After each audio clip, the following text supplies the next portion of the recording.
إن الله وملائكته يصلون على النبي يا أيها الذين آمنوا صلوا عليه وسلموا تسليما صلى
সাল্লাল্লাহু আলাইহি ওয়াসাল্লাম সালাম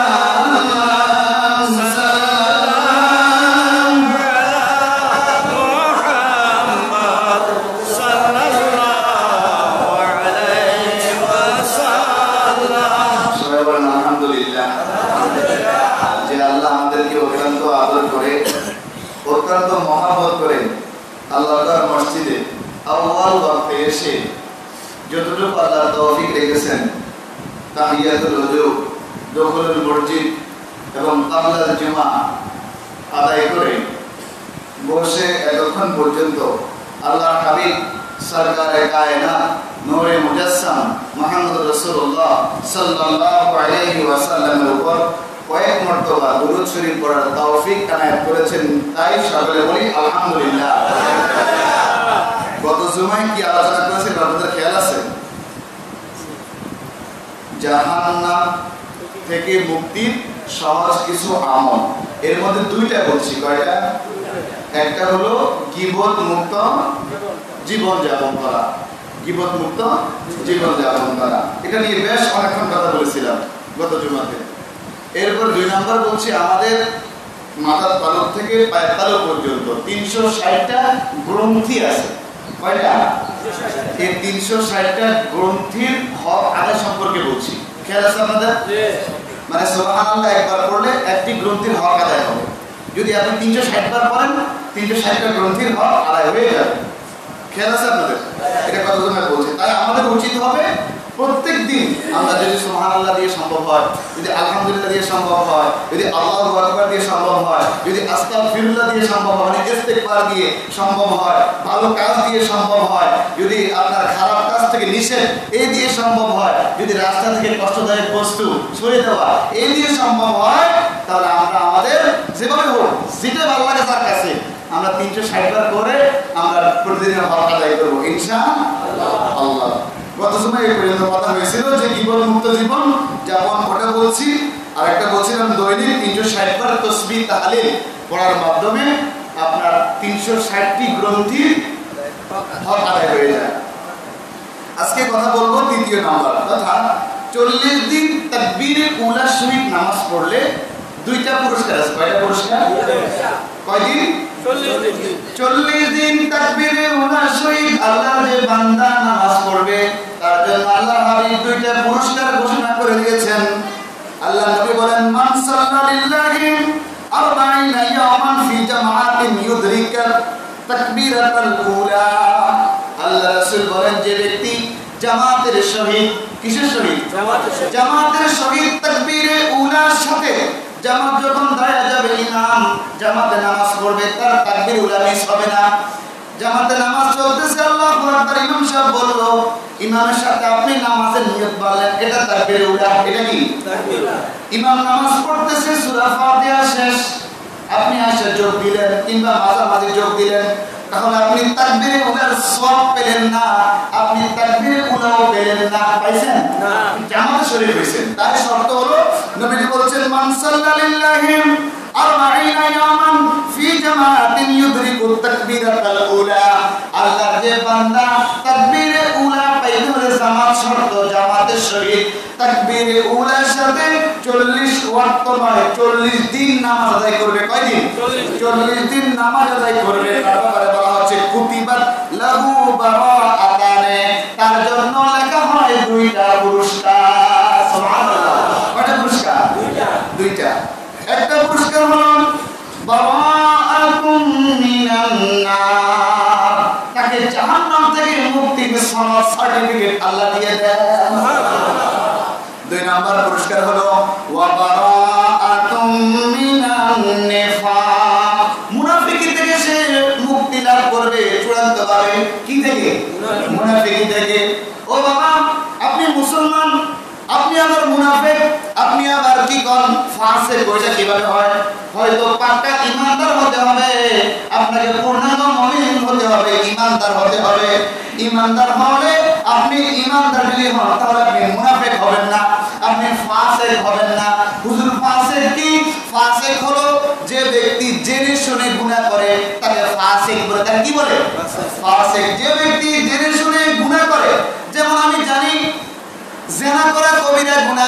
আমি জেনা করলাম, আমি জেনে শুনে গুনাহ করলাম, আমি মুসলমান কিন্তু আমি ফাসিক, আমি কি ফাসিক মুনাফিক, এবং আল্লাহর ইবাদতের মুনাফিক হচ্ছে তারা। আল্লাহ যখন তাদেরকে আহ্বান করে তারা দুনিয়ার কাজে লেগে যায়, আল্লাহর কাজকে তারা এনকার করে, টিটকারি করে, মস্কারি করে। কথা বুঝতে পারতেছেন? তাহলে দুইটা পুরস্কার। 40 দিন যে ব্যক্তি জামাতের সহিত তাকবীর উলার সাথে নামাজ পড়বে তার কয়টা পুরস্কার? একটা হচ্ছে আল্লাহ রাব্বুল আলামিন তাকে জাহান্নাম থেকে মুক্তির সার্টিফিকেট দিয়ে দিবে। 2 নাম্বার হচ্ছে আল্লাহ রাব্বুল আলামিন তাকে মুনাফিকি থেকে সম্পূর্ণ মুক্ত করে দিবেন। কোরআনে আল্লাহ বলতেছেন মুনাফিকদের শাস্তি সম্পর্কে, ইন্নাল মুনাফিকিনা ফি দারকিল আসফালি মিনান নার। মুনাফিক যারা তারা দোজখের জাহান্নামের সবচেয়ে নিচের যে গর্ত, ওই গর্তে তারা মানে কি হবে পড়ে যাবে। তাদের নিচে কিন্তু কাফের না, কাফের তাদের উপরে থাকবে। নাউজুবিল্লাহ বলবেন না? একজন মুনাফিক কাফেরের চাইতেও নিচে পড়ে যাবে। ফি দারকিল আসফালি মিনান নার, আল্লাহ বলতেছেন জাহান্নামের সবচেয়ে নিম্ন গর্ত যেটা, ওইটার মধ্যে মুনাফিক পড়বে, কাফের না। কথা বুঝেন? কারণ আপনি জানেন একজন মুসলমান, একজন আল্লাহওয়ালা সে কোনো বিপদ লাগাবে না, একজন কাফের বেঈমান কোনো বিপদ লাগাবে না। কিন্তু আপনার ঘরে ঘরে ভাইয়ে ভাইয়ে বন্ধু বন্ধু একজন মুনাফিকে ঠিক বেজাল লাগাই দিতে পারে, পারে না? এই হাদিস থেকে আমরা জানতে পারলাম দুইটা পুরস্কার। কয় ওয়াক্ত নামাজ নয়, কয়দিন নামাজ? কয়দিন? 40 দিন নামাজ নিয়ত করে পড়বেন, দেখবেন ইনশাআল্লাহ 40 দিন আদায় করার সাথে সাথে আপনার অন্তরের মধ্যে জামাতের মহব্বত, নামাজের মহব্বত পয়দা হবে। আর নামাজের মহব্বত পয়দা হলে আপনার এই 40 দিন পরে আর নামাজ আপনার কাজা হবে না। আল্লাহ যে বান্দা কান্দে পরওয়ারদিগার আমি জামাতের সহিত তাকবীর সহিত নামাজ পড়তে চাই, আপনি আমাকে সাগায়া দিয়েন। ফজরের পূর্বে যখন আপনি এশার নামাজ পড়বেন, শুয়ে যাবেন খাবার দাবার খেয়ে, এশার নামাজ পড়ে যখন শুয়ে যাবেন নিয়ত করবেন পরওয়ারদিগার আমি ইনশাআল্লাহ তুমি যদি চাও তাহলে আমি ফজরের নামাজ জামাতের সহিত আদায় করব। যদি নিয়ত করে আপনি বাবা ভাইরা ঘুমায় যেতে পারেন তাহলে অবশ্যই অবশ্যই আল্লাহ রাব্বুল আলামিন আপনাকে ফজরের সময়টাই দিবে। আর একটা হাদিস আছে, আল্লাহ রাসূল সাল্লাল্লাহু আলাইহি ওয়াসাল্লাম বলেন ঘুমানোর পূর্বে তোমরা যদি আয়াতুল কুরসি পড়ো। কি আয়াতুল কুরসি পারি না সবাই? আয়াতুল কুরসি তোমরা ঘুমানোর পূর্বে পড়ো, এর ফাঁকে আর যদি কোনো কথাবার্তা না বলো, কোনো কথাবার্তা নাই। আয়াতুল কুরসি যখন পড়লাম, আল্লাহু লা ইলাহা ইল্লা হুয়াল হাইয়ুল কাইয়্যুম লা তা'খুযুহু সিনাতুন ওয়া লা নাওম লাহু মা ফিস সামাওয়াতি ওয়া মা ফিল আরদ মান যাল্লাযী ইয়াশফা'ু 'ইনদাহু ইল্লা বিইذনিহি ইয়া'লামু মা বাইনা আইদিহিম ওয়া মা খালফাহুম ওয়া লা ইউহীতুনা বিশাইইন মিন 'ইলমিহি ইল্লা বিমা শাআ ওয়াসি'a কুরসিyyুহু সামাওয়াতি ওয়াল আরদ ওয়া লা ইয়াউদুহু হিফযুহুমা ওয়া হুয়াল 'আলিয়্যুল 'আযীম। এই আয়াতুল কুরসি আল্লাহর যে বান্দা আর আল্লাহর যে বান্দি ঘুমানোর পূর্বে পড়বে, পড়ে আর কোনো কথা বলবে না, ডাইরেক্ট ঘুমায়া যাবে, তাকে পাহারা দেওয়ার জন্য আল্লাহর পক্ষ থেকে একজন ফেরেশতা চলে আসবে। এই রাতের বেলা তাকে কেউ মারতে পারবে না, কেউ ধ্বংস করতে পারবে না। যদি রাতে আল্লাহর দরবারে মৃত্যু লেগে থাকে, এই মৃত্যুটা হবে।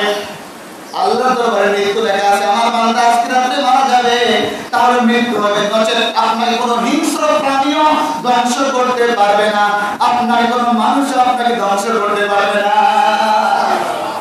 পড়া যাবে তো ইনশাআল্লাহ? ইনশাআল্লাহ। আয়াতুল কুরসি পড়বেন যখন আপনি একা একা হাঁটতে ভয় পান, আমি এজাজত দিয়ে দিলাম, এজাজত মানে অনুমতি দিলাম। এটা তো ভালো আলেম, আমি ভালো আলেম হতে পারি না, ভালো আলেম থেকে অনুমতি লাগে। তাই আপনারা বলেন হুজুর এজাজত তো নাই, এজাজত সবাইকে আমভাবে দিয়ে দিলাম। যখন আপনাদের কাছে ভয় লাগে হাঁটতে, আয়াতুল কুরসি পড়ে বুকের মধ্যে একটা ফু দিবেন, ইনশাআল্লাহ আর কোনো ভয় আপনাদের মনে আসবে না, দুষ্ট জিন আপনাদের কোনো ক্ষতি আর করতে পারবে না। কথা মনে থাকবে? তাহলে 1 নাম্বার বললাম গীবত মুক্ত জীবন যাপন করতে হবে। 2 নাম্বার বললাম 360 বার তাসবিহ তাহলিল পড়ার মাধ্যমে আমার দেহে যে 360টি গ্রন্থি আছে এগুলোর হক আদায় হয়ে যায়। তিন নাম্বার বললাম আল্লাহর যে বান্দা 40 দিন তাকবীর উলার সহিত জামাত আদায় করবে তাকে 2টা পুরস্কার দেওয়া হবে। এখন আমরা 4 নাম্বার দেখব। 4 নাম্বার হলো বেশি বেশি দান সদকা করা, বেশি বেশি দান সদকা করা। হাদিস যেভাবে এসেছে আমি মূল মতন থেকে বলতেছি। قال رسول الله صلى الله عليه وسلم اتقوا النار ولو بالشق تمرة رواه البخاري। সহিহ বুখারীতে হাদিসটি ছোট্ট একটা হাদিস কিন্তু এর গুরুত্ব অপরিসীম। নবীজি বলছেন ইত্তাকুন নার, জাহান্নামের আগুন থেকে পানা চাও, মুক্তি চাও, কিংবা জাহান্নামের আগুনকে তোমরা ভয় করো। জাহান্নামের আগুন কি করো? তোমরা ভয় করো। কেমন ভয় করার জন্য বলছেন এবং কিভাবে আমি জাহান্নাম থেকে মুক্তি পাবো সেটা বলে দিচ্ছেন। ওয়ালামু বিশাক্কি তামরাতিন, খেজুরের একটা টুকরা দিয়া হলেও জাহান্নাম থেকে দূরে থাকো। সুবহানাল্লাহ বলবেন না? খেজুরের একটা টুকরা সদকা করে হলেও জাহান্নাম থেকে নিজেকে বাঁচায় রাখো। কথা বুঝেন? নবীজি বলেন তাকুন নারা ওয়ালাউ বিশাক্কি তামরাতিন, খেজুরের একটা টুকরা দান সদকা করে হলেও ও আল্লাহর বান্দা বান্দিরে ও আমার উম্মতেরা শোনো, খেজুরের একটা টুকরা পুরোপুরি খেজুর বলে নাই, এক টুকরা খেজুর সদকা করে হলেও তোমরা জাহান্নাম থেকে নিজের আত্মাকে নিজেকে রক্ষা করো। তাহলে হাদিস থেকে বুঝে গেল আপনি যদি দান সদকা করেন, আমি যদি দান সদকা করি, এই দান সদকার মাধ্যমে আমাদের জীবনের গুনাহগুলো মাফ হয়ে যাবে, আমাদের উপর জাহান্নাম হারাম হয়ে যাবে, আমাদের উপর জান্নাত হালাল হয়ে যাবে। কথা বুঝতে পারেন না? আমার টপিকটা হলো গত সময় বলছি, আজকে আবার বলি জাহান্নাম থেকে মুক্তির সহজ কিছু আমল। জাহান্নাম থেকে মুক্তির সহজ কিছু 4টা কিন্তু বলে ফেলেছি। আবার বলে রিপিট করে, আপনাদের খারাপ লাগে না? গীবত মুক্ত জীবন যাপন করব, রাজি আছেন ইনশাআল্লাহ? প্রতিদিন 360 বার তাসবিহ তাহলিল করব, রাজি আছেন ইনশাআল্লাহ? 3 নাম্বার বলেছি 40 দিন জামাতের সহিত তাকবীরে উলার সাথে নামাজ আদায় করব, রাজি আছেন ইনশাআল্লাহ? 4 নাম্বার বলছি আমরা বেশি বেশি করে আল্লাহর রাস্তায় দান করব, রাজি আছেন তো ইনশাআল্লাহ? 5 নাম্বার আছে নবী সাল্লাল্লাহু আলাইহি ওয়াসাল্লাম বলছেন জাহান্নাম থেকে আযাবের জন্য দোয়া করা। এখানে একটা সুন্দর একটা হাদিস আছে, দেখেন قال رسول الله صلى الله عليه وسلم من سأل الله الجنة 3 مرات। আল্লাহ হাবিব সরকার কায়নাত নূরে মুজাসসাম মুহাম্মদ রাসূলুল্লাহ সাল্লাল্লাহু আলাইহি ওয়াসাল্লাম বলেন কোন বান্দা যদি কোন বান্দি যদি জাহান্নাম থেকে মুক্তি নয় জান্নাত লাভের জন্য 3 বার দোয়া করে, কয়বার? 3 বার। আল্লাহ আপনি আমাকে জান্নাত দেন, আল্লাহ আপনি আমাকে জান্নাত দেন, আল্লাহ আপনি আমাকে জান্নাত দেন। যে ব্যক্তি আল্লাহর দরবারে 3 বার দোয়া করে, কয়বার? জান্নাত লাভের জন্য, জান্নাতে দাখিল হওয়ার জন্য, জান্নাতে প্রবেশ করার জন্য, জান্নাতকে পাওয়ার জন্য আল্লাহ যে বান্দা বান্দি আল্লাহর কাছে 3 বার জান্নাতকে চাইবে, কয়বার? কারণ আল্লাহ আপনি আমাকে জান্নাত দান করেন, আল্লাহ আপনি আমাকে জান্নাত দান করেন, আল্লাহ আপনি আমাকে জান্নাত দান করেন। এভাবে যে ব্যক্তি 3 বার আল্লাহ রাব্বুল আলামিনের কাছে জান্নাত প্রার্থনা করবে, জান্নাত বলে ক্বালাতিল জান্নাতু, সুবহানাল্লাহ বলেন, জান্নাত বলেন আল্লাহুম্মা আদখিলহুল জান্নাহ, সুবহানাল্লাহ, আল্লাহ তোমার বান্দাকে আমি জান্নাতের মধ্যে প্রবেশ করাইয়া দাও। সুবহানাল্লাহ, তো আজকে হয়ে গেলে তোমার বান্দাকে আমি জান্নাতের মধ্যে কি করে দাও? প্রবেশ করাইয়া দাও। এবার আসেন ওয়ামান ইস্তাজারা মিনান নারি 3 মাররাতিন, ঠিক আল্লাহর যে বান্দা আল্লাহর যে বান্দি আল্লাহর কাছে জাহান্নাম থেকে 3 বার মুক্তির জন্য দোয়া করে, কয়বার? 3 বার। কয়বার? 3 বার। আল্লাহ তুমি আমাকে জাহান্নাম থেকে মুক্ত করে দাও, জাহান্নামে তো ভয়াবহতা, এত গরম, এত আযাব সহ্য করতে পারো না, জাহান্নাম থেকে আমাকে মুক্ত করো, জাহান্নাম থেকে আমাকে মুক্ত করো, জাহান্নাম থেকে আমাকে মুক্ত করো। যে ব্যক্তি 3 বার এভাবে দোয়া করবে জাহান্নাম থেকে মুক্তি লাভের জন্য, ক্বালাতিন নারু, জাহান্নাম বলে, সুবহানাল্লাহ বলেন, জাহান্নাম কারে বলে? কথা বলেন না, কারে বলে? আল্লাহকে জাহান্নাম বলে। আল্লাহুম্মা আজিরহু মিনান নার, আল্লাহ তোমারে বান্দা তোমারে বান্দিকে জাহান্নাম থেকে তুমি মুক্তি দিয়া দাও।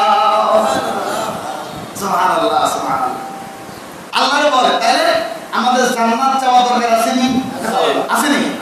জাহান্নাম থেকে মুক্তি লাভের জন্য আল্লাহর দরবারে দোয়া করা দরকার আসেনি? তাহলে আমরা যখনই নামাজ পড়ব কিংবা যখনই আমাদের গুনার কথা আমাদের স্মরণ হবে তখন আমরা জাহান্নাম থেকে মুক্তি চাইবো, জান্নাত চাইবো। রাজি আছি তো? কমপক্ষে কয়বার? কমপক্ষে কয়বার?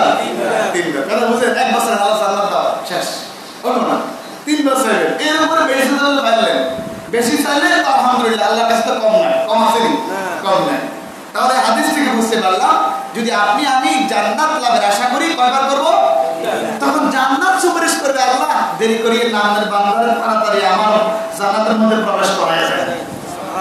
যখন জাহান্নাম থেকে মুক্তি লাভের জন্য দোয়া করব, আল্লাহ জাহান্নাম বলবে ওয়াকালাতি না, জাহান্নাম বলবে যে পরওয়ারদিগার আপনি এই আপনার বান্দারে জাহান্নাম থেকে মুক্তি দিয়ে দেন, আর দরকার নাই। ঠিক আছে, আমরা কি দরকার কেন দিয়ে আছে? ঠিক আছে, এর দরকার আমার কি দরকার না, এর মুক্তি দিলেন। মানে আরো তো গুনাহ সেই আছে, কান্দিও না, জাহান্নাম থেকে মুক্তিও চাই না, খালি গুনাহ করতে করতে করতে করতে নিজের জীবনও শেষ করে দিচ্ছি। তো এইগুলো জান্নাতের দরকার। আল্লাহুম্মা সাল্লি আলা সাইয়্যিদিনা মাওলানা মুহাম্মাদ ওয়া আলা আলি সাইয়্যিদিনা মুহাম্মাদ। আল্লাহুম্মা সাল্লি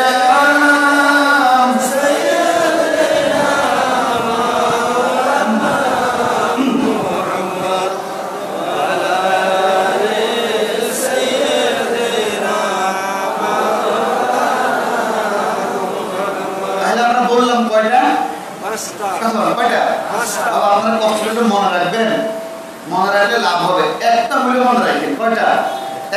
একটা। কয়টা? একটা হলে মনে রাখবেন, আমার কষ্টটা সার্থক হবে। কথা বুঝেন? প্রত্যেক জুমাতে নতুন নতুন বিষয়ভিত্তিক আলোচনা তৈরি করা খুব কঠিন। কথা বুঝতে পারতেছেন? নতুন নতুন আলোচনা করে একসাথে করে খুঁজে খুঁজে বের করে খুব কঠিন, কারণ একসাথে এক বিষয় এতগুলো হাদিস এক কিতাবে পাওয়া যাবে না। পাওয়া যাবে সিরিয়াল ভিত্তিক, হয়তো একটা হাদিস ডাবল পাওয়া যাবে একটা অধ্যায়ে, কিন্তু এরকম খুব কঠিন মানে বের করা। তাই আপনারা অন্ততপক্ষে একটা হইলে পড়েন, ঠিক আছে নি? প্রথম বললাম গীবত মুক্ত জীবন যাপন, খেয়াল রাখবেন। 2 নম্বর 360 বার তাসবিহ তাহলিল করব, যার মাধ্যমে আমার দেহের মধ্যে 360টা গ্রন্থি আছে, তার হক আদায় হবে রেগুলার, মনে থাকবে। 3 নম্বর বললাম 40 দিন তাকবীরুল্লাহ শহীদ নামাজ, মনে থাকবে। 4 নম্বর বললাম বেশি বেশি কি করা? দান সৎকা করা। কি করা? বেশি বেশি দান সৎকা করা। 5 নম্বর বললাম জাহান্নাম থেকে মুক্তির দোয়া করব কয়বার?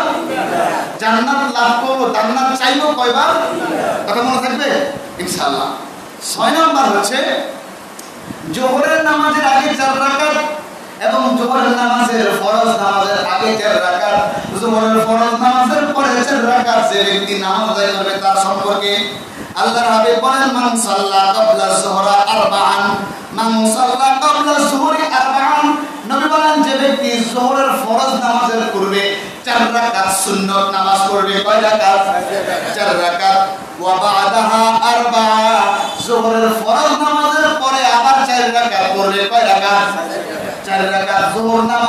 যোহরের নামাজের ফরজের পূর্বে 4 রাকাত সুন্নাত, যোহর নামাজের ফরজের পরে 4 রাকাত সুন্নাত যে ব্যক্তি পড়বে হারামাহুল্লাহু আলান নার, আল্লাহ রাসূল বলেন তার জন্য জাহান্নাম হারাম হয়ে যাবে। যে ব্যক্তি যোহরের নামাজের ফরজের পূর্বে 4 রাকাত সুন্নাত পড়বে, কয় রাকাত? কণ্ঠ ধরে ওয়াজ করলে ভাঙে ভেঙে কথা কম জান, কথা বুঝেন, ডাইরেক্ট কথা কইতে হবে। আল্লাহ আল্লাহ আল্লাহ। যে ব্যক্তি যোহরের আগে 4 রাকাত সুন্নাত পড়বে, কয় রাকাত? 4 রাকাত। যোহরের পরে কয় রাকাত? 4 রাকাত পড়বে। এটা সুনান ইবনে মাজাহ হাদিস। কোন শরীফের? সুনান ইবনে। 2 রাকাতের হাদিস আছে, 2 রাকাতের হাদিস আছে, 2 রাকাত আর 4 রাকাত ধরতে হবে, সমস্যা নাই। এটা মাসালা আছে, পরে বলবো। যে ব্যক্তি যোহরের আগে ফরজের আগে 4, যোহরের ফরজের পরে 4 পড়বে, আল্লাহ রাসূল বলতেছেন তার জন্য জাহান্নামের আগুন হারাম হয়ে যাবে। সুসংবাদ, কষ্ট কম। কি কর এই একটা ফোন রায় ঢুকলাম, মানে যোহরের নামাজের কথা বলতেছি, সুন্দর ঢুকলাম, 80 টাকা সুন্নত পড়লাম, ইমাম সাহেব 30 যখন বাজলো জামাতের সহিত নামাজ আদায় করলাম, তাকবীর হলো পাইলাম, কথা বুঝেন নাই? এরপরে নামাজ শেষে 4 টাকা সুন্নত পড়লাম, কথা টাকা। তাহলে আমার আপনার যারা পড়ছি, যারা পড়বে, সকলের জন্য জাহান্নামের আগুন হারাম হয়ে যাবে। সুবহানাল্লাহ। যার ব্যাপারে জাহান্নামের আগুন হারাম, তাকে জাহান্নামে দেওয়া হবে না, আর জাহান্নামে দেওয়া হবে না। জান্নাত যার জন্য হালাল হয়ে যায়। আচ্ছা, জাহান্নাম হারাম হলে হালাল কি হলো? জান্নাত। হালাল কি হলো? জান্নাত। আলহামদুলিল্লাহ বলেন। তাহলে হাদিস থেকে বুঝতে পারলাম যোহরের আগে সায়েম, যোহরের ফরজের পরে সায়েম। যে ব্যক্তি পড়বে সুন্নত নামাজ, আল্লাহ রাব্বুল আলামিন তার বিগত জীবনের সকল গুনাহগুলো মাফ করবে। জীবনের গুনাহ যদি মাফ না করে, জাহান্নাম কেমনে হারাম হলো? কথা বুঝছেন? একটু গবেষণামূলক কথা বলতেছি। যদি জীবনের গুনাহ মাফ না হয়, কথা বুঝেন, গুনাহ আমার গুনাহের মাফ যদি না হয়, তাহলে জাহান্নাম হারাম হলে আপনার কি? ধরেন জাহান্নাম হারাম কইলাম, আমি কইলাম, আর গুনাহটা নাই জাহান্নামে আগুনে জ্বলতে হইব, তাইলে জাহান্নাম হারাম যার ব্যাপারে কথা আসতেছে, তার মানে আল্লাহ তার গুনাহগুলো মাফ করে দিচ্ছে। আল্লাহ কি রহমানু রহিম। রহমানু রহিম নামে তোমার আল্লাহু আল্লাহু আল্লাহ। রহমান রহিম, এত দয়াবান, এত মায়া আল্লাহ বান্দার প্রতি, মাখলুকাতের প্রতি, আর কোন কারো এরকম দয়া নাই। যত অপরাধ করেন, যত গুনাহ করেন, শুধু বান্দার হক নষ্ট না করলে হবে। কারণ বান্দার হক নষ্ট না কইরা যদি আল্লাহর হক নষ্ট করেন, মানে আল্লাহ যা হুকুম করেছে তা কি করেন না করেন, যাহা নিষেধ করেছেন তা বেশি বেশি করে করেন, তাহলে আল্লাহ হক নষ্ট হবে। এই জন্য আপনি ভুল স্বীকার করে কেড়ে দিবেন, আল্লাহ মাফ করে দিবেন। আর বান্দার হক নষ্ট করলে একটা ভেজাল লাগবে, বান্দা তুলতে ভালো লাগে, বান্দা তুমি কি করে লাগবো? এই জন্য বান্দার হক নষ্ট করিয়েন না। যত কষ্ট দরকার নাই, দরকার পড়লে গুনাহ হয়ে গেছে, ভুল হয়ে গেছে, আল্লাহর কাছে মাফ চাইবেন, কথা বুঝেন? আর বান্দার হক নষ্ট করলে বান্দার কাছে মাফ চাওয়া লাগবে। তাহলে এই হাদিস থেকে আমরা বুঝতে পারলাম যে ব্যক্তি সুন্নত নামাজ পড়বে যোহরের ফরজের পর আর ফরজের পূর্বে, পরে এবং পূর্বে, তাহলে তার জন্য জাহান্নাম হারাম হয়ে যাবে। আচ্ছা, 7 নাম্বার, মানুষের সাথে মধুর কথা বলা, মিষ্টি কথা বলা। যেমন মানুষকে দেখলে একটা হাসি দিবেন, মুস্কি হাসি, এটা সুন্নাত। এটা কি সুন্নাত? এটা একটু শুধু টাকা লাগবে না, একটু হাসি দিবেন, একটা সৎকার সব আল্লাহ দিয়ে দিবে। সৎকার, সুবহানাল্লাহ বলেন। একটা সৎকার সব কে দিবে? আল্লাহ। হাসি মুখে মুসলমানের সাথে কথা বলাটা ইবাদত, ইবাদত। হুজুর বিতর্কের সাথে কথা বলবেন, হাসি মুখে কথা বললে হয়তো আপনার এই অবস্থা থেকে সে ইসলাম গ্রহণ করতে পারে, কথা বুঝলেন না? তাহলে এটাও ইবাদত বলে গণ্য হবে যদি সে ইসলাম ধর্ম গ্রহণ করে, কথা বুঝতে পারতেছেন? তাহলে সকলের সাথে হাসি মুখে কথা বলা কি? হাসি কয় প্রকার? কয় প্রকার? একটা হচ্ছে এটা, এটা হলো তাবাসসুম। এটা কি বলে?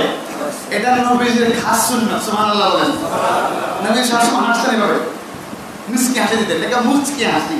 এই মুচকি হাসি মারলে তার একজন অন্তর ঠান্ডা হয়ে যায়, ঠিক আছে না? যাদের আমার ঠান্ডা হয়ে কথা বলতেছি, ধরুন আপনার স্টেশনে আপনার রাগ, স্টেশনের মধ্যে একটু হাসি দিবেন, কমাই হাজার মতো হাসে গা, হির তো খুশি লাগে রে, কিন্তু অনেকে নিজে নিজে কি করে ঢাকি কয়, কমাইকে আসে গা, কথা বলতে শুধু একটু মিচকি হাসি দিবেন এভাবে, এই মিচকি হাসি। এটা হচ্ছে একটা, এটা বলে তাবাসসুম। এটা কি বলে? আর তো দেখে মানে দাঁত দেখা যাবে, এবার একটা হাসি আছে না, হাসি মারা যাবে, আওয়াজ হবে না। প্রথমটা দাঁত দেখা যাবে না, এই দ্বিতীয়টা দাঁত দেখা যাবে এভাবে। অনেকে এভাবে হাসে, দেখবেন দাঁত কেটে হাসে। আর কেউ আছে এবার একটা হাসি আছে না, ওইটার বলে কাহ কাহ, ওইটার কি বলে? এই হাসিটা হারাম। এই হাসিটা কি? কথা বুঝতে পারতেছেন? তাহলে এই হাসিটা এটা সুন্নাত, এটা কি নবীজির খাস সুন্নাত। আর দাঁত দেখা যায় যে ওটা ইমানদারের হাসি, সুবহানাল্লাহ বলেন। মানে এত হাসি হাসতে হাসতে মিসকের কামা না, দাঁত বার হয়ে গেছে, আর কত দাঁত বার হয়ে যায়, কথা বলবেন না? কিন্তু আওয়াজ হইলেই ওটা হারাম হয়ে যাবে। ওটা শয়তানের হাসি। কার হাসি? শয়তানের হাসি। কার হাসি? একটা হাসি আছে না, ওটা কথা মনে থাকবে। এই জন্য আপনার সঙ্গে কোনো মুসলমান ভাই আসছে, টাকা না পয়সা দরকার কি, একটু হাসি মারবেন, ও হাসি মারবো, পেট খালি থাকলে পেটে ভরে যাবে। সুবহানাল্লাহ। আল্লাহ রাসূল বলেন আলা উখবিরুকুম বিমান ইয়াহরুমু আলান নারি। আব্দুল্লাহ ইবনে মাসউদ থেকে হাদিসটা আন আব্দুল্লাহ ইবনে মাসউদ قال قال رسول الله صلى الله عليه وسلم আলা উখবিরুকুম বিমান ইয়াহরুমু আলান নারি। নবীজি বলতেছেন জাহান্নাম হারাম হয়ে যায় এমন একটি বিষয় তোমাদেরকে আমি বলবো না? সুবহানাল্লাহ বলেন। জাহান্নাম হারাম হয়ে যাবে এমন একটি বিষয় কি আমি তোমাদেরকে বলবো না? কি বলতেছেন মুহাম্মদ রাসূলুল্লাহ সাল্লাল্লাহু আলাইহি সাল্লাম। এর বলতেছেন আও বিমান তাহরুমু আলাইহিন নার। সুবহানাল্লাহ বলেন। জাহান্নামের আগুন হারাম হয়ে যাবে এমন কথাকে আমি তোমাদেরকে বলবো না? তাহলে একটা হলো জাহান্নাম হারাম হবে, একটা কি হবে? জাহান্নাম হারাম হবে। আবার হচ্ছে জাহান্নামের জন্য ব্যক্তিকে আল্লাহ হারাম করে দিবেন। আল্লাহ উখবিরুকুম বিমান ইয়াহরুমু আলান নার, এটা হলো জাহান্নাম হারাম হবে। আর অথবা বিমান তাহরুমু আলাইহিন নার, জাহান্নামের জন্য ধরেন কারো দেখুন ছোট বাবুর দেখেন বেদা লাগতে হবে এই ইগের হারাম করে দেওয়া হয়েছে। জাহান্নামের জন্য যদি এই বাচ্চাটাকে হারাম করে দেওয়া হয় জাহান্নামে তারা জ্বালাইবো? আমার কথা বুঝেননি? একটা হচ্ছে জাহান্নাম হারাম হবে, কি হবে? জাহান্নাম হারাম হবে। আর দ্বিতীয় কথা হলো জাহান্নামের জন্য ব্যক্তিটা হারাম হয়ে যাবে। তার মানে কি জাহান্নামে দেওয়া হবে না। শুধু কি নবীজি বললেন আলা কুল্লি করিবিন হাইয়িন সাহালিন, মানুষের কাছাকাছি, কাছের হোক দূরের হোক যত মানুষ আছে একটু নম্র ভাষায় মিষ্টি ভাষায় কথা বললেন এটাও সাদকা। সুবহানাল্লাহ বলেন। একটু মিষ্টি কথা, সালাম ভালো আছেন, হাসি মারলেন একটা সাদকা, মিষ্টি কথা বললেন আরেকটা সাদকা। এই ওসিলায় গুনাহ মাফ হবে, জাহান্নাম আপনার আমার জন্য হারাম হয়ে যাবে। কথা বলে মনে থাকবে? এই হাদিসে জামে তিরমিজিতে এসেছে। তাহলে 8 নম্বর হলো চোখকে গুনাহ থেকে হেফাজত করা। চোখকে গুনাহ থেকে হেফাজত করা। এখানে একটা হাদিস আছে, নবীজি বলেন আইনানে লা তামাসসুহুমা আন-নার, আইনানে লা তামাসসুহুমা আন-নার, দুই চোখের জন্য জাহান্নাম নাই, মানে দুই চোখকে জাহান্নাম স্পর্শ করবে না। সুবহানাল্লাহ।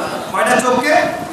দুইটা চোখকে। আবার খেয়াল করেন আইনানে তাসনিয়া সিগা, আইনানে দুইটা, আইনানে লা তামাসসুহুমা আন-নার, দুই চোখকে কখনো জাহান্নামের আগুন স্পর্শ করবে না। এক নাম্বার হলো আপনার আইনুন বাকাত মিন খাশিয়াতিল্লাহ, আল্লাহর ভয়ে যে চোখ দিয়ে অজরে পানি পড়ে ওই চোখের জন্য জাহান্নাম হারাম।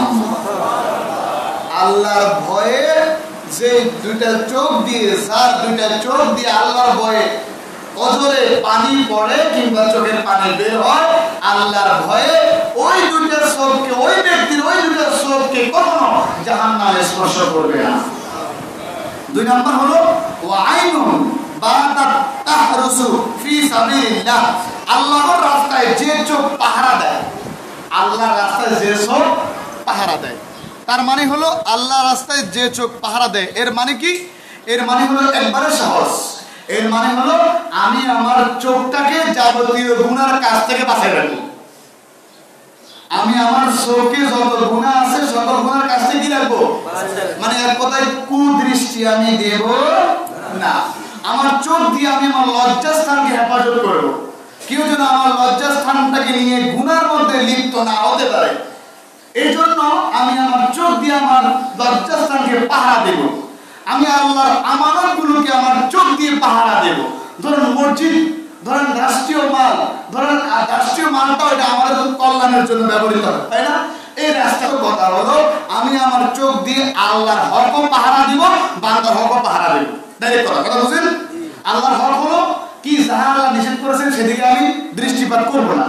বান্দার হক হলো আমি কারো কষ্ট দেব না, দুঃখ দেব না। কথা ক্লিয়ার? 9 নম্বর হলো ফরজ রোজার পাশাপাশি নফল রোজা রাখা। যেমন প্রত্যেক চাঁদের 13 তারিখ, 14 তারিখ, 15 তারিখ 3টা রোজা আছে। কয়টা রোজা? এটাকে বলা হয় আইয়ামে বীজের রোজা। আইয়ামে বীজের রোজা প্রত্যেক মাসে 3টা, চাঁদের 13, চাঁদের 14, চাঁদের 15, 7টা আছে। সোমবার রোজা রাখতে পারেন। কি বারে? সোমবারে অথবা বৃহস্পতিবার, সপ্তাহে দুটো রাখতে পারেন, সোমবারও পারেন বৃহস্পতিবারে পারেন। তার মানে কেন? বুখারীর হাদিস আসিয়ামু জুন্নাতুন, রোজাটা হচ্ছে ঢাল স্বরূপ। সুবহানাল্লাহ বলেন। সুবহানাল্লাহ। ফরজ রোজার হিসাবটা দিলেন না? ফরজ রোজা শাওয়ালের 6 রোজা হিসাব দিছি তো, এটা দিতে আপনার জন্য কি হয়ে গেল? আপনার জন্য পুরো বছর রোজা লেখা হয়ে গেল। 30 আর ওখানে 6, 360 বা 355 যেটাই ধরেন, আপনার কি হয়ে গেল? এই পুরো বছর রোজা হয়ে গেল। আর বাকিটা এক্সট্রা, এটা কি কয়? এক্সট্রা কাজে কি কয়? বোনাস। বোনাস তো কয়। আবার কি আছে না? ওভারটাইম। ওভারটাইম করলে বেতন থেকে অনেক সময় ডাবল টাকা পাওয়া যায় না? আপনি যদি ওভারটাইম করেন, নফল রোজা রাখেন, তাহলে ইনশাআল্লাহ এটাও আপনার জাহান্নামের আগুনের ঢাল হয়ে যাবে। আর জাহান্নামের আগুন আসবে, এটা ঢাল হয়ে আপনাকে ফিরাবে। সর্বশেষ কথা যেটা হলো, শেষ হাদিস, আমরা কন্যা সন্তান হইলে খুশি না ছেলে সন্তান হইলে খুশি? একটা অন্তরতুল কথা কই, মিশাল কইেন না। ছেলে সন্তান হইলে খুশি বাবা, সবাই কইতে হবে। ছেলের পক্ষে যারা হাত তোলেন, মানে আমি হাত তুললেন, ছেলের পক্ষে যারা, ছেলে হলে খুশি, বেশিরভাগ খুশি। আর মেয়ে হলে খুশি কারা কারা হাত তোলেন?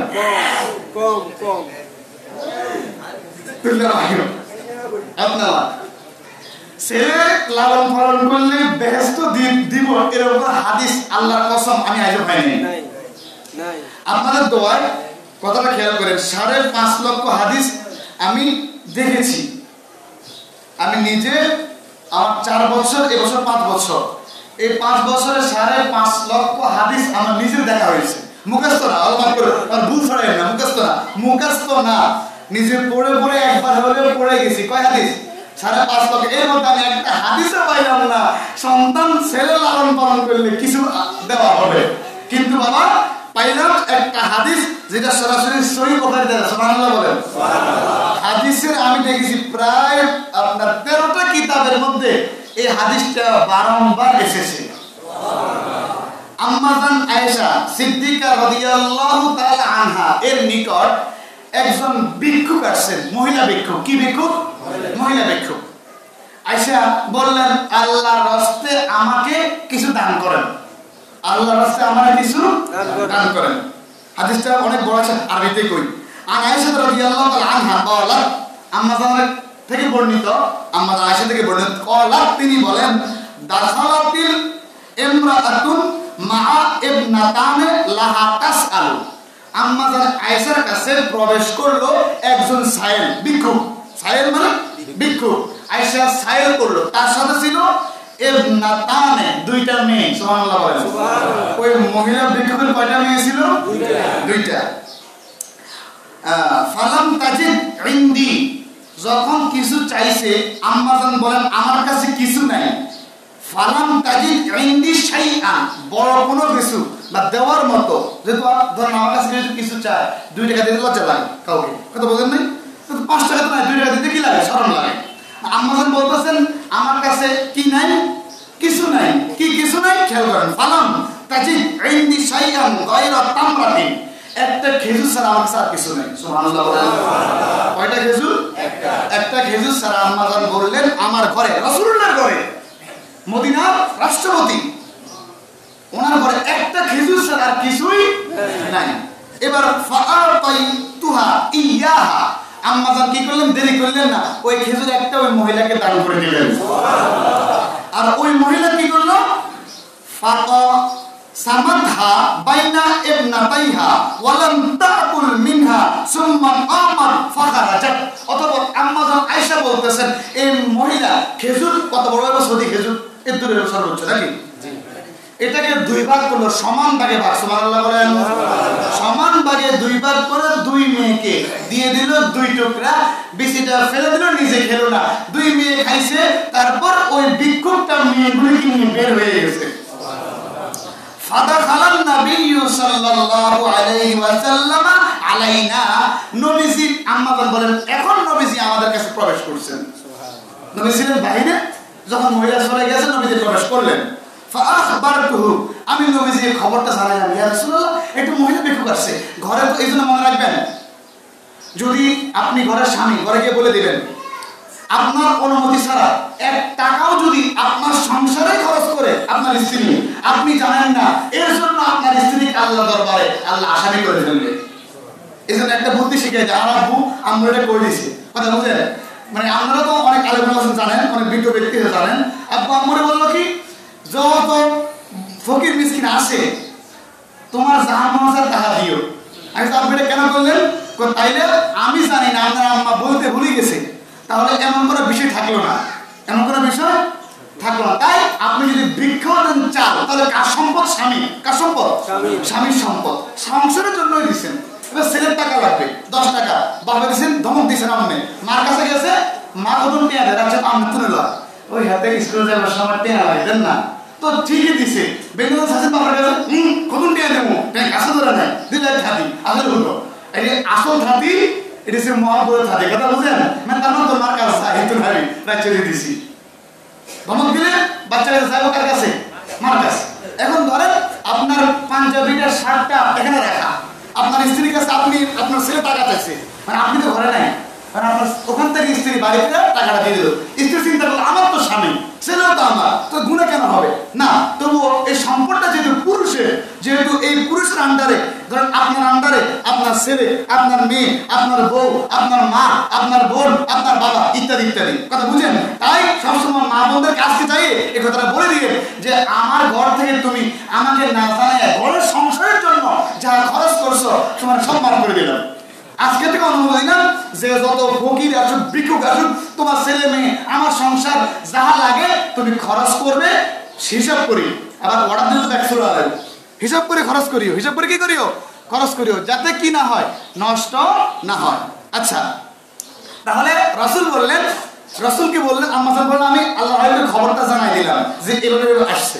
তখন নবীজি কি করে খেয়াল করেন, ফাকালা মানিতুলিয়া মিন হাযিহিল বানাতি বিশাইইন কুন্না লাহু সিদরান মিনান নার। সুবহানাল্লাহ বলেন, দৃশ্যে পড়েন আল্লাহুম্মা সাল্লি আলা সাইয়্যিদিনা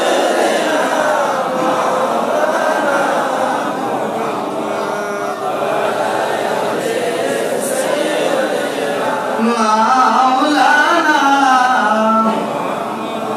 একটু জোরে জোরে সবাই আলহামদুলিল্লাহ বলেন, আমার বলেন আলহামদুলিল্লাহ, আমার বলেন আলহামদুলিল্লাহ।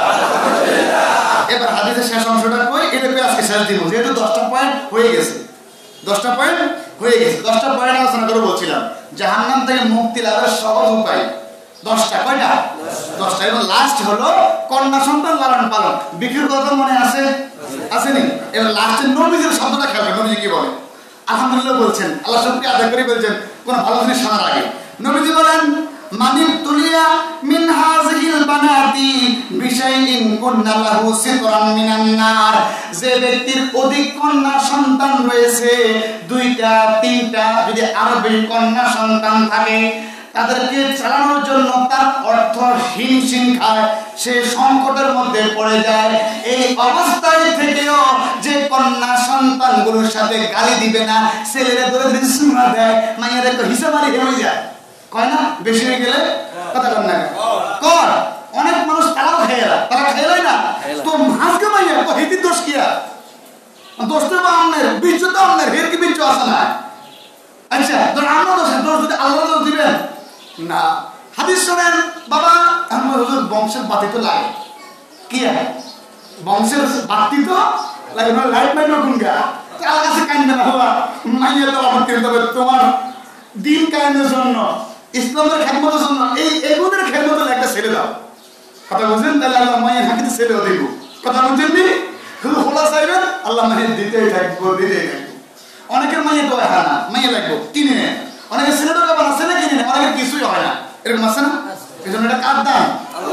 আল্লাহ নবী বলেন, যার অধিক সন্তান, কোন সন্তান, কন্যা সন্তান রয়েছে, তাদেরকে নিয়ে এসে হিমশিম খেয়ে যায় চালাইতে গিয়া।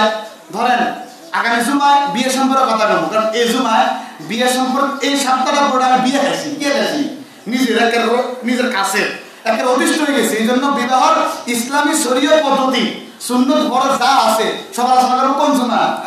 খুব কষ্ট পাইছি, কিছু কালচার দেখি আমার নিজের ব্যাপারে বলতেছি, ইনশাআল্লাহ আগামী জুমা। এই নবীজি বলেন, যে ব্যক্তি অধিক কন্যা সন্তান ধরেন কমপক্ষে কয়টা? দুইটা।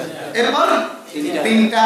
এদেরকে হিমশিম খায় তবুও তাদের মিষ্টি কথা বলে, এদের সাথে যা আনে খাবার বা নিজের যাহা সমান ভাগে ভাগ করে এদেরকে দিয়ে দেয়। আল্লাহ রাসূল বলেন এই কন্যা সন্তানগুলো জাহান্নামের আগুনের সামনে মা বাবার জন্য পর্দা হয়ে যাবে। আল্লাহ আমার বাবাকে জাহান্নামে দিতে পারবেন না, আমি জাহান্নামের সামনে দাঁড়িয়ে গেলাম, এই বান্দি থামো। না আল্লাহ আমার তো তোমার মা তো গুনাহগার, বাপ গুনাহগার, আমি মানি না। আমরা কষ্টে ছিলাম, আমার মা বাপ কষ্টে থাকা সত্ত্বেও, কন্যা সন্তান হওয়া সত্ত্বেও আমাকে ছেলেদের মতোই লালন পালন করেছে, খাবার খাওয়াইছে, আদর যত্ন করেছে। কেন বললাম ছেলের কথা? ছেলেদের তো আমরা বেশি আদর করি, ছেলেদের মতো আদর্শ করেছে, খাবার খাওয়াইছে, সব কিছু সমান ভাগে ভাগ করেছে। আজকে আমি দাঁড়ায় গেলাম, আমার মা বাবাকে আপনি জাহান্নামে দিয়েন না। আল্লাহ রাব্বুল আলামিন আপনার আমার ওই সন্তান কন্যা সন্তানদের উসিলায় আমার আপনার জন্য জাহান্নাম মাফ করে হাসর মাঠে জান্নাতে পাঠিয়ে দিবে।